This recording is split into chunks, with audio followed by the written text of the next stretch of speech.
Então, nem sempre a realidade é linda com um caso clínico perfeito. E a gente já tem que conseguir dar alguma ideia, alguma noção do que o exame de imagem, principalmente a ressonância, te ajuda nisso. Então vamos ver esse caso aqui? Olha só como ele é interessante. Tá vendo essa tomografia? Então, se eu vou passando aqui, ó, com certeza você tá vendo um monte de alteração. Ah, Fernanda, mas a gente veio aqui falar de ressonância. Eu concordo com você. Por que eu tô começando com a tomografia? Porque a tomografia foi o exame de entrada na emergência. Normalmente é assim e tá tudo bem, fica todo mundo feliz com isso. E o que a gente está vendo? Algumas áreas hiperdensas, espontaneamente densas, muitas vezes a gente fala assim. Tem uma ali no frontal, outra aqui, tem uma grande aqui no cerebelo. E aí você vai começar a ficar em dúvida, será que isso está dentro do parênquima? Será que isso está fora do parênquima? Será que isso é uma lesão extraaxial? E eu estou vendo vários meningiomas. Será que isso é uma lesão dentro do parênquima? E eu estou vendo, sei lá o quê? Se está hiperdenso, deve ter sangrado? Será que sangrou? Será que é isso mesmo? Mas caramba, essa hipodensidade aqui periventricular é dentro do esperado? Quando você olha esse ventrículo, vê esse ventrículo grande, aí você pensa, será que obstruiu aqui? Talvez sim, talvez não. Será que é uma paciente com muita idade, uma paciente com mais de 70 anos e isso aqui tudo é gliose, microangiopatia? Olha a quantidade de possibilidades que eu te dei só olhando para o exame. Será que seu edema perilesional? Será que não é? Então, vou te dizer quem é essa paciente. Ela é uma paciente de 44 anos que chegou com crise convulsiva e cefaleia e é uma paciente HIV positivo. Mudou tudo no teu pensamento? Você parou de pensar tudo aquilo? Agora não é mais AVC hemorrágico, agora não é mais meningioma, então já que HIV é neurotóxico é hiperdenso, eu espero um ventrículo desse tamanho numa paciente de 44 anos, eu espero toda essa alteração de substância branca periventricular numa paciente de 44 anos, mesmo sendo HIV positivo? Sim? Não? Como é que é o padrão de neuroimagem do HIV? Será que eu preciso saber alguma outra informação do tipo, ela está controlada? Não está? O CD4 é muito baixo? Tem que pensar em infecção oportunista? Lembra sempre que quem tem HIV tem outras doenças também. Tem tumor, tem AVC hemorrágico, tem pressão alta, tem um monte de outras coisas acontecendo em paralelo. E aí? E aí com essa imagem aqui, você consegue fechar algum diagnóstico? Para aí na tua cabeça e pensa. Fala a verdade para mim. Não mente não. Não mente pra você, que é o mais importante. E aí está. Eu não te falei que ela ia pra ressonância? Eu não te falei que a ressonância ia aparecer na sua vida? Eu avisei. Então vamos começar essa análise, hein? Sequência flare. Como é que eu sei que é flare? Líquor preto, tudo brilha. Normal no flare, né? Então a gente garante que toda aquela hipodensidade que a gente viu na TC, ali periventricular na substância branca, é real. É real, eu tenho certeza. Agora, será que isso está relacionado só à transsudação licórica que está acontecendo porque eu tenho, obviamente, uma dilatação ventricular que pode ser sim secundária a esse fechamento aqui, lá embaixo do quarto ventrículo? Ou não? Tá de muito, tá pouco. Se for muito agudo, a gente pode ter uma transsudação licórica sim, mas lembra, ela é uma paciente com HIV. É importante a gente ter um dado clínico do grau de capacidade dela. Muitas vezes ela já pode ter o HIV há bastante tempo e ter a demência pelo HIV, que vai dar exatamente esse mesmo padrão. Então a gente tem dois diagnósticos diferenciais importantes, olhando dentro do padrão de imagem, que a clínica vai ajudar a diferenciar. Certamente ela tem hidrocefalia, certamente ela tem transsudação, mas tudo isso é transsudação? Talvez sim, talvez não. A gente precisa desse dado clínico. Segundo, a gente tem aquelas lesões. Caramba, a lesão era tão hiperdensa e eu tô vendo elas tão com isosinal no flare. Estranho, né? A gente sabe que a maioria das lesões brilha no flare, por que essas daqui não estão brilhando? Será que elas não são exatamente o sangue que eu imaginei que elas eram? E aí onde é que eu vou pedir ajuda para ver sangue? Lembra? A gente tem que saber para que cada sequência serve.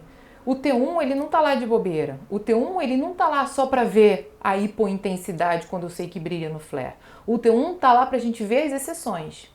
E as exceções do T1, uma das principais é o sangue. O sangue fica hiper. Poxa, eu vi tão hiperdenso na tomografia e eu estou vendo tão pouco hiperintenso aqui no T1. Aquilo tudo não era sangue. Aquilo tudo não era um hematoma. Será que eu posso descartar que essa paciente fez múltiplos hematomas? Mas também por que ela teria múltiplos hematomas? Seria uma malformação vascular difusa? Seria um trauma? Hematomas periféricos relacionados à hipertensão? É o que a gente vê? Eu acho que não. Viu como a topografia da lesão orienta você para um diagnóstico ou para outro? A multiplicidade de lesões está orientando você para um diagnóstico ou para outro? As doenças de base estão orientando você para um diagnóstico ou para outro? Como a composição de uma mais duas sequências, eu só usei duas até agora, já estão tirando da sua cabeça aquele achado inicial lá da tomografia? Então vamos continuar. Olha só o SWI. O SWI é aquela nossa marca do sangramento. Ele deveria estar bem hipointenso. E eu estou vendo focos hipointensos, mais ou menos na mesma região onde eu vi os focos hiperintensos no T1. Então, peraí. Tem sangue, mas não é aquilo todo. Concorda comigo? Concordamos. Então tá bom. Então vamos ver se a difusão ajuda a gente. E aí a gente põe a sequência de difusão e olha lá, não tem uma grande difusão restrita. Por que a gente já esperava isso? Porque a lesão ela tinha um baixo sinal no flare. A difusão ela é feita a partir do T2. Se eu tenho lesão com baixo sinal no T2 e no flare, eu possivelmente não vou ter aquele brilho na difusão para a gente confundir com o efeito T2. Mas eu poderia ter restrição? Sim, eu poderia ter restrição. Para a gente garantir que tem restrição, e ó, eu estou olhando aqui de novo o meu T2 e vendo que as lesões têm um baixo sinal, eu tenho que olhar lá no mapa de ADC. E a gente está vendo aqui no mapa de ADC. Se aquela área tiver hipossinal em relação ao parênquima, eu posso sugerir que é restrição à difusão, mas ela não tem. Ó, repare até que ela tem um isossinal e aquela lá do cerebelo tinha até um pouquinho de hipersinal. E agora? Ficou confuso, né? Piorou, confundiu mais. Porque primeiro você entrou achando que podia ser alguma coisa com sangue, uns hematomas, tem história de trauma? Não. Aí eu te disse que era HIV. Caramba, será que isso pode estar associado a algum tipo de infecção? Infecção sangra? Até pode sangrar, mas não seria toda aquela hiperdensidade relacionada a sangue que a gente viu na TC. Mas aí a gente pulou para a ressonância.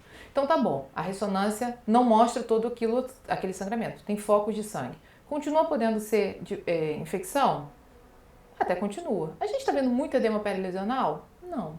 A gente está vendo muito edema, muita alteração de sinal na substância branca periventricular como um todo, mas não aquele edema perilesional. A lesão de fossa posterior tem muito efeito de massa, sim, mas é mais por conta da lesão e não tanto por conta do edema.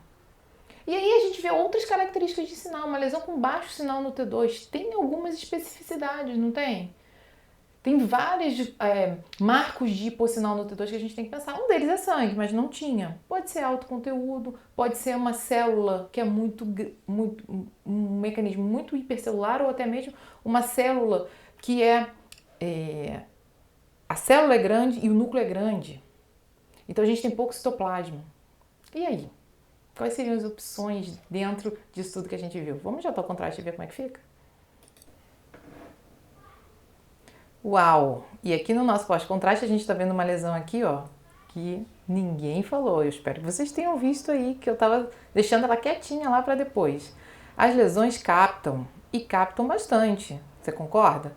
Onde a gente via a área de alteração de sinal no T2, a gente está vendo a área de captação de contraste. Uma captação de contraste meio difusa, né? Tem áreas mais nodulares, mas tem mais áreas aqui, ó, meio que desenhando ali as forias cerebelares. Será que essa dura aqui, que essa meninge está captando alguma coisa além do que a gente espera? Então, será que eu vou ter que juntar uma doença se for infecção de parênquima e de meninge? Será que eu vou ter que juntar alguma doença que tenha lesões de parênquima e de meninge, pensando na PAC-meninge? E você acha que a perfusão vai te ajudar? E aqui eu já coloquei direto para vocês o mapa de CBV. E vamos ver o que está acontecendo? Olha aqui naquela lesão do cerebelo, ó, como eu tenho uma cor diferente em relação ao lado contralateral. Essa nossa perfusão aqui não ficou 100%, e isso é importante a gente aprender também, que a perfusão tem que ser bem feita para ajudar e não prejudicar. Mas olha aqui naquela lesão, como a gente está vendo verde também. Provavelmente se o tempo de contraste tivesse sido melhor, a gente veria isso aqui bem vermelhinho. E aí, ó, olha aqui aquela outra lesão mais alta que a gente viu no pós-contraste. E aí, o que isso diz para mim? Tudo isso está dizendo para mim que eu tenho uma lesão com hiperperfusão. Eu tenho uma lesão, uma não, várias lesões que captam, que embora não tenham difusão restrita, porque eu já tenho um baixo sinal no T2 e de repente eu não tenho realmente as alterações fisiopatológicas necessárias para ter a difusão restrita, eu tenho hiperperfusão, eu tenho neovaso, eu tenho um vaso ali que não funciona da mesma forma que a barreira hematocefálica. E hiperperfusão a gente não vê em infecção. Então, é uma marca importante para a gente diferenciar as infecções das alterações de origem neoplásica. E lembra que eu falei? O paciente pode ter mais de uma coisa? Vamos ver se tem um 3D aqui? Olha só.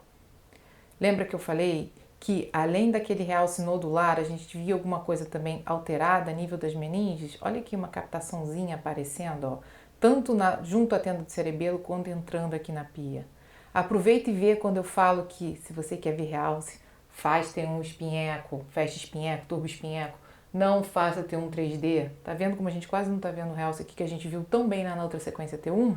Então, sabe qual é a diferença desse caso para você? Você precisa saber usar as sequências a seu favor para fechar o diagnóstico. Sabe o que era isso aqui? Uma metástase de tumor de pulmão.